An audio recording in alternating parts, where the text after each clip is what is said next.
Should I exercise my rotator cuff if it hurts?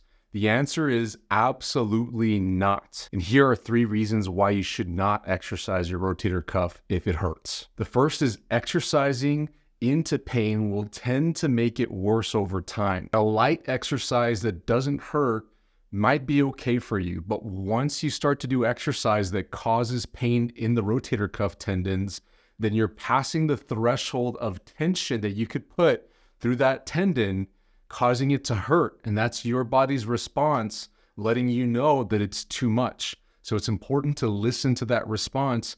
Otherwise, you're going to be making the tendon tear or the irritation, whatever's going on in the tendon, you're going to be making that worse over time. The second reason is that you might be exercising the wrong muscles. In fact, most of the time, if you're doing isolation exercises for the rotator cuff, then you probably are exercising the wrong muscles. And what I'm talking about is exercises that involve rotation like this, where you're turning your arm in and out, and you're doing a rotation motion at the shoulder like this. You might be doing them from an angle this way as well, usually with TheraBands or different color rubber bands. Sometimes they're cable machines, or you may be lying on your side and holding a small weight, rotating like this or going the other way as well. Any of those rotational exercises that are isolating for the rotator cuff muscles, they tend to not be good for you in the long term because they feed into a muscle imbalance that ends up adding more tension to the rotator cuff muscles. And now the thought that most healthcare professionals have is if it's weak, then strengthen it. And that may be true in most cases, but if your rotator cuff tendons are weak, you don't want to necessarily strengthen them by adding more tension to them because they're going to get worse. You actually need to let them recover and then think about the chain of muscles in the shoulder.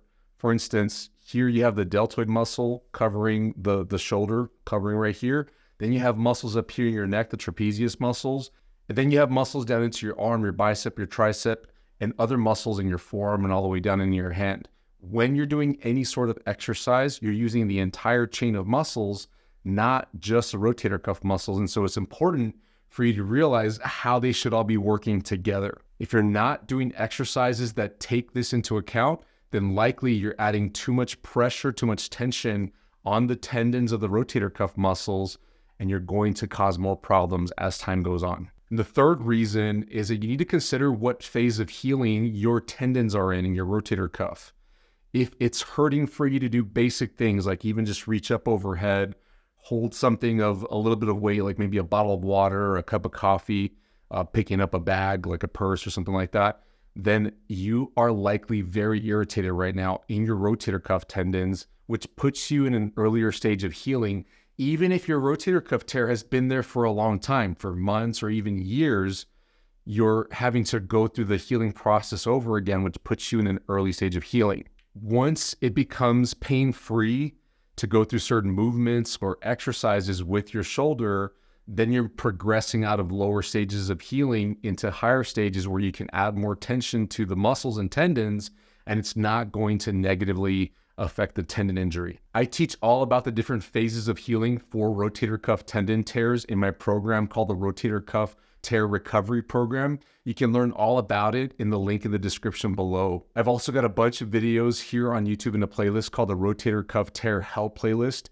You'll be able to find it in the description below too. Hey, if this video was helpful for you, please like the video. Don't forget to subscribe and turn on our notification bell so that you don't miss out on any of the helpful videos we post each and every week. And please share this with somebody you think needs to hear this. I'll see you in the next video. Bye-bye.